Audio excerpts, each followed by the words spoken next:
प्रतिवर्ष अब 2012 से हमारी ऋण की जो ब्याज है वो किस्तें जानी शुरू होनी है। ये जो विज्ञापन इन्होंने निकाला है, ये विज्ञापन खुले मार्केट से पैसा उधार लेने के लिए निकाला है।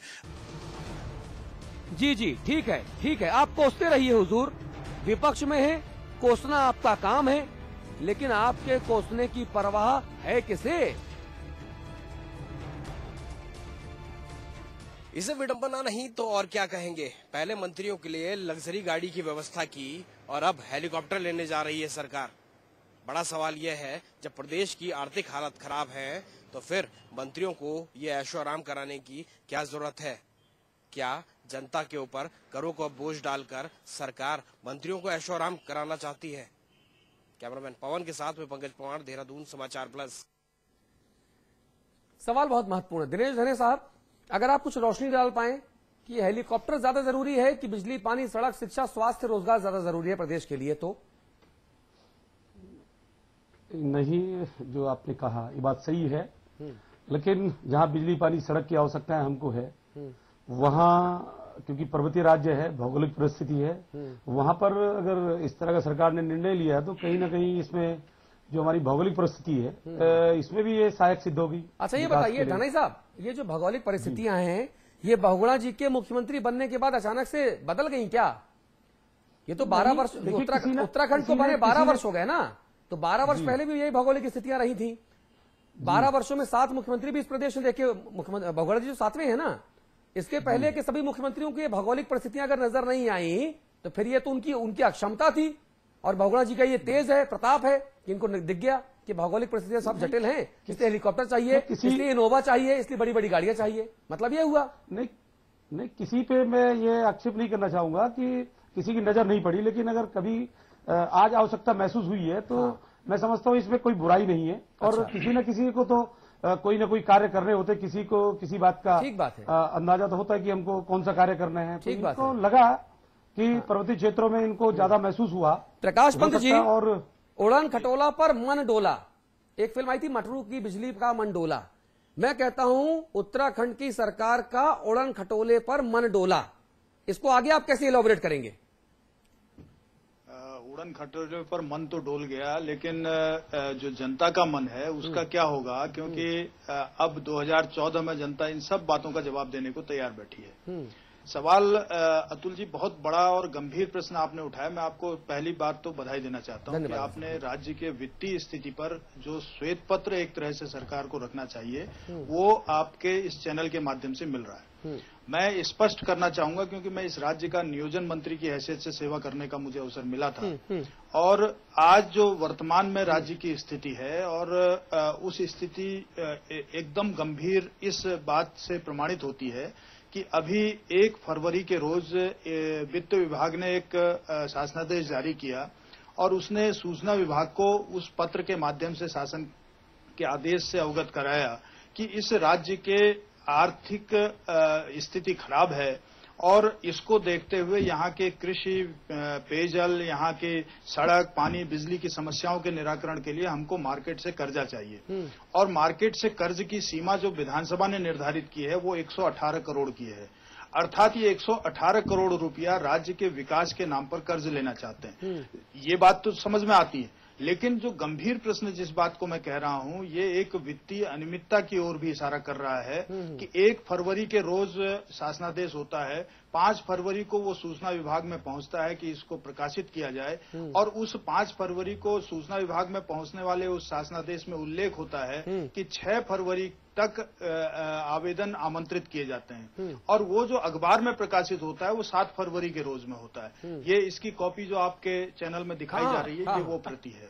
और ये इसमें स्पष्ट रूप से ये कहा गया कि 6 फरवरी तक आप आवेदन जमा करें। अगर आप गौर से इसको पढ़ेंगे इसमें राज्य की वित्तीय स्थिति का भी उल्लेख किया गया है कि इस राज्य में वर्तमान में 17,000 से अधिक करोड़ का कर्जा 31 मार्च तक था और आज जो बढ़ करके 22,000 करोड़ हो गया है। और इसके साथ साथ इसमें यह भी उल्लिखित है कि 31 मार्च 2012 को इस राज्य के अंदर 908 करोड़ रुपए की ऋण शोधन निधि के तहत निधि जमा थी। अर्थात हम वर्तमान में बिल्कुल खाली खजाने में खड़े हैं। हमारे जो आर्थिक संसाधन इस वर्ष पैदा हुए उसके बारे में भी हमें गौर करना पड़ेगा। हमारे पास अपने जो राज्य के अंदर जो हमने करों के माध्यम से जो राजस्व हमको प्राप्त हुआ वो 5,980 करोड़ रुपया है और जो केंद्र से हमें करों के रूप में मिलता है वो 3,388 करोड़ है और इसके साथ साथ जो करेत्तर राजस्व हमको प्राप्त होता है वो 1,208 करोड़ है। अर्थात कुल मिलाकर के 10,576 करोड़ हमें हमारी आय है इस राज्य की। और खर्चे का विवरण लें तो 14,000 करोड़ हमारा नॉन प्लान का खर्चा है, 8,200 करोड़ रुपया प्लान का खर्चा है, अर्थात कुल 22,000 करोड़ से अधिक हमारा खर्चा है। कमाई आमदनी हमारी है 10,000 दिनेश भाई 76 करोड़। ये आप अनुमान लगा लीजिए। दिनेश भाई उधार लेकर घी पीने की जरूरत क्या है भैया? दाल रोटी खा के भी जीवन चल सकता है, उधार लेकर घी हम क्यों पिए? नहीं, आप सही कह रहे हैं, लेकिन जो हमने जिस दिन ये बात तो हमको उस दिन सोचनी चाहिए थी जब हमने राज्य मांगा था। हाँ। और प्रत्येक नागरिक ने पर्वतीय क्षेत्र के हमारे उत्तराखंड के प्रत्येक नागरिक ने कहा हाँ। कि हम जोली जगोरा खाएंगे, उत्तराखंड बनाएंगे। तो उस दिन जब ये नौबत हमने राज्य मांगा तो राज्य का जो कॉन्सेप्ट है उसको भी हमको स्वीकार करना पड़ेगा। जो राज्य का ढांचा है, राज्य के जो विकास के लिए जो आवश्यकताएं होगी वो हमको स्वीकार करना पड़ेगा। धनई साहब, सारी बातें ठीक हैं आपकी। उत्तराखंड राज्य का विकास का जो मूलभूत ढांचा जो आप बताना चाहते हैं, चूंकि अब आप तो नहीं, अब आप गढ़वाल मंडल विकास निगम के अध्यक्ष हैं। नहीं, केवल उतनी बात नहीं, धनई जी ने बहुत गंभीर बात कह दी। हाँ। पहले इस बात पर चर्चा हो जाए, उसके बाद बहस आगे बढ़ेगी। हाँ। इन्होंने सवाल उठा दिया उत्तराखंड पृथक राज्य की मांग के औचित्य पर। हाँ। इन्होंने कहा तो मांग करने वालों को सोचना चाहिए था कि मांग क्यों की। ये कैसा सवाल है? उत्तराखंड राज्य के लिए जिन लोगों ने कुर्बानी दी उनके लिए दिनेश धने ऐसे शब्द, ये भाव रखते हैं?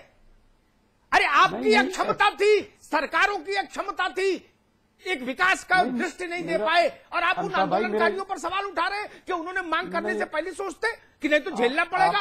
भावार्थ यही ना? ऐसा नहीं है दिनेश जी, सोच रहे हैं आपका भावार्थ वही है। नहीं, भावार्थ आप कुछ निकाले तो ये मैं कुछ नहीं कर सकता। आपके भावार्थ क्या है?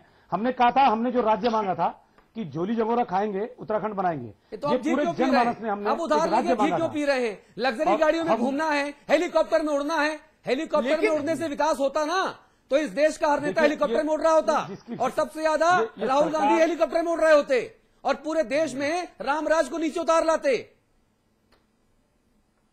दिनेश जी, समस्या ये है मेरे दोस्त कि आपने नारा बदल दिया।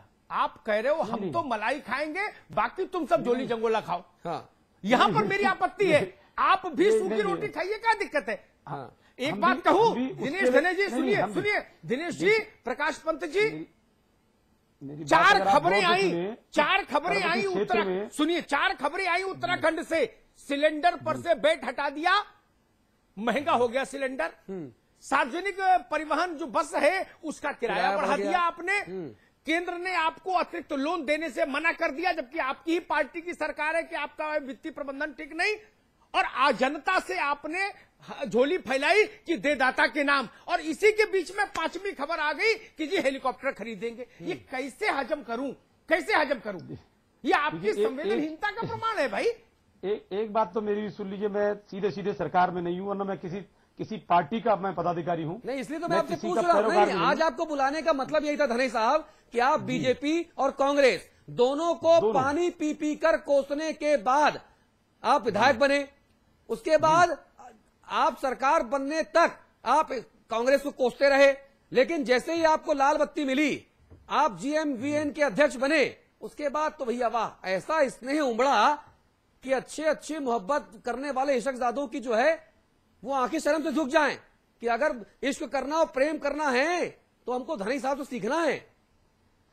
देखिए, अब कौन किससे सीखता है ये तो मैं नहीं कह सकता। मैं राजनीति में ये तो नहीं कह सकता, बहुत नया हूं, बहुत छात्र जीवन से राजनीति में हूं, लेकिन सरकार में शामिल होने के नाते आप जो बातें कह सकते हैं कि सरकार में शामिल होने के नाते मैं ये सब इसलिए कह सकता हूं कि हम लोग इस प्रदेश के विकास के लिए जो जिम्मेदारी मेरे विधानसभा क्षेत्र से खास करके, क्योंकि मैं किसी कांग्रेस बीजेपी दलगत राजनीति से ऊपर उठकर ये बातें कह सकता हूं। अरे आप गढ़वाल मंडल विकास निगम के अध्यक्ष हैं, पूरे गढ़वाल मंडल का विकास करने की जिम्मेदारी आपके कंधों पर है। नहीं, वो एक अलग विभाग है, पर्यटन से संबंधित है और उसमें बहुत ज्यादा कुछ सीधा इतना नियंत्रण हमारा नहीं है। अच्छा, तो फिर लाल बत्ती लेने की जरूरत क्या थी?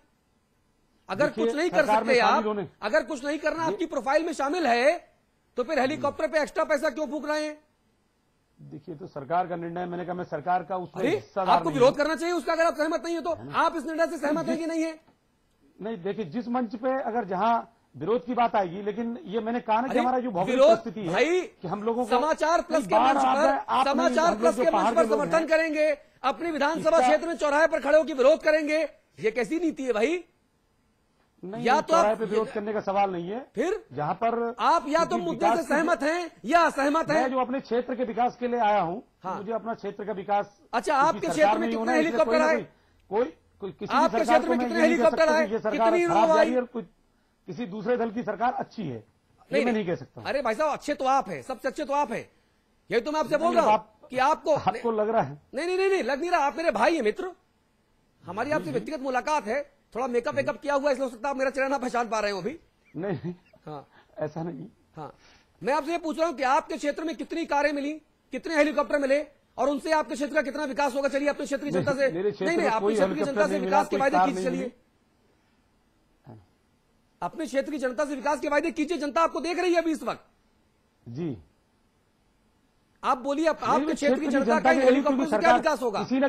किसी न किसी दल की सरकार बननी थी। हाँ। और जो भी सरकार बनती उससे पूरी जनता को उम्मीद होती है। हाँ। और मुझे भी उस सरकार से उम्मीद है कि अपने क्षेत्र विकास कर सकूं। नहीं, आपको भी उम्मीद थी और आपकी उम्मीद पर सरकार खरी उतरी। प्रकाश पंत साहब, गजब की बात है भाई। उधार लेके घी पिएंगे, मलाई खाएंगे, जनता भूखे रहे, बत्ती ना मिले उसको, बिजली पानी सड़क स्वास्थ्य चिकित्सा शिक्षा ना मिले, कोई दिक्कत नहीं। लेकिन हर नेता विधायक के पास, मंत्री के पास बड़ी बड़ी गाड़ियां होंगी। आपदा के मौके पर सारे नेता, बड़े बड़े नेता विदेशों में ओलंपिक देखेंगे, यहां वहां परिवार समेत घूमेंगे। अब नेताओं को हेलीकॉप्टर भी चाहिए। प्रदेश पे कर्ज का बोझ बढ़ता जाए, कोई परवाह नहीं किसी को। मतलब ये हुआ अतुल जी, इस वर्ष जो अभी 11 महीने का कार्यकाल हुआ है सरकार का, और इस 11 महीने में 4,984 करोड़ रुपया कर्जा ये लोग ले चुके हैं, जिसमें इस कर्जे में जो राज्य सरकार के आंतरिक ऋण है और उसके साथ साथ जो केंद्र से कर्जा है 50 करोड़ रुपया, और आज ये 118 करोड़ रुपये के कर्जे के लिए ये विज्ञापन निकाल दिया, और वो भी पिछले दरवाजे से निकाला है। मैं जिस बात को पॉइंट आउट कर रहा हूं कि 7 तारीख के अखबार में छपा है कि 6 तारीख तक आपकी अंतिम तिथि है। इसका मतलब किसी से फिक्सिंग हो गई है इनकी। किससे फिक्सिंग हुई है और वो फिक्सिंग का भी अगर जांच हो जाए तो प्रमाणित हो जाएगा। मैं एक सवाल पूछूंगा, धनेश साहब, जवाब देना होगा कांग्रेस। पंत साहब, सिर्फ एक, दिनेश भाई जी, मैं पूरी और ज्यादा विनम्र होता हूं। मैं दरअसल इतना विनम्र होने की कोशिश करता हूं, हो ही नहीं पाता, क्योंकि मुद्दे इतने गंभीर हैं। मैं सिर्फ इतनी बात पूछूंगा आपसे कि आपके विधानसभा क्षेत्र में इस वित्तीय वर्ष में जो आपको विधायक निधि मिली, उसमें कितना फीसद आपने विकास के लिए खर्च किया? देखिए, वो सब किसी व्यक्तिगत विधायक के लिए नहीं है। अच्छा। और जब भी कोई सरकार आती, वो जो निधि है वो विधानसभा क्षेत्र के लिए, विकास के लिए होती है। और मैंने जो मुझे 1.5 करोड़ पहले मिला था, 1 करोड़ 49 लाख की तो मैं स्वीकृति दे चुका हूं, जो योजनाएं थी। हाँ। और जो दूसरी किस्त मिली उसमें भी 36 लाख की मैं अपनी स्वीकृति दे चुका हूं। अच्छा। और जहां तक सवाल विधायकों का, ये विकास का सारी जिम्मेदारी मैं समझता हूं कि जनप्रतिनिधियों पे नहीं है, ये अधिकारियों पे भी है, जिनको विकास के लिए जनपदों में जिनकी तैनाती की गई है। ठीक बात ये है। सब मिलकर इनका दायित्व है कि सब मिलकर विकास करें। सबसे ज्यादा जिम्मेदारी तो जनता की है कि वो विकास कार्यों के बारे में पूछे नहीं और विकास मांगे नहीं। उत्तराखंड में मुझे ये समझ में आता है कि जनता उत्तराखंड की सरकार से विकास करना बिल्कुल ना मांगे, ये जनता की जिम्मेदारी है। ये जनता का नैतिक कर्तव्य है कि उत्तराखंड सरकार से जनता को विकास न मांगे। जनता जनप्रतिनिधि के बारे में कुछ ना पूछे। ये भी जनता ने बनाई, ये भी जनता ने बनाई, और कोई दल इस बात की गारंटी नहीं ले सकता कि आज तक मान लो ये सरकार रही, इसके बाद जो सरकार आएगी वो कर्ज नहीं लेगी, या इससे पहले जो सरकार रही उन्होंने कर्ज नहीं लिया। ये दिनेश भाई, कर्ज लेना मैं बुरा नहीं कह रहा। अगर वो कर्ज अगर कर्ज ले तो उस कर्ज के पैसे का सही इस्तेमाल होना चाहिए। मैं ये कह रहा हूं, कर्ज लेकर घी पीना है तो भाई कर्ज मत लो फिर। लेकिन पर्वतीय क्षेत्र में अगर हम लोगों को विकास करना है तो ये, जैसे आपने हेलीकॉप्टर की बात की, मैं समझता हूं गाड़ियों की बात तो ये नहीं कह सकता कि किसने क्या निर्णय लिया, क्या दूसरी सरकार आएगी, क्या वो दिनेश भाई, यही तो मैं पूछ रहा हूँ कि क्या पिछले 12 वर्षों में जितनी भी सरकारें आई वो सब अक्षम थी, जितने मुख्यमंत्री आए सब अयोग्य थे, किसी के पास कोई विजन नहीं था, किसी ने पर्वतीय क्षेत्रों के बारे में ये सोचा ही नहीं कि उन्हें हेलीकॉप्टर और कार चाहिए। मैं ये विनम्रता से ये पूछ रहा हूं, अपना ज्ञान बढ़ाने के लिए जानना चाहता हूं आपसे। अतुल भाई, ये मैंने पिछली सरकार के लिए नहीं कहा, लेकिन क्या जो 12 साल में जो जिन पे जिम्मेदारी थी, क्या उनके कार्यकाल में कोई कर्ज नहीं लिया गया, या ये अचानक 11 महीनों में ये जो जितने माननीय मेरे आप उस टाइम पे आ नहीं रहे, उस फ्रीक्वेंसी पे आना नहीं चाहते आप। दरअसल हमारा और आपका जो ट्रांसमीटर है वो मैच नहीं कर रहा। मैं जिस फ्रीक्वेंसी में आपको पकड़ना चाहता हूं उस फ्रीक्वेंसी से आप दूर भागना चाहते हैं, फिर आप कहते हैं कि भाई सब संपर्क नहीं हो पा रहा। तो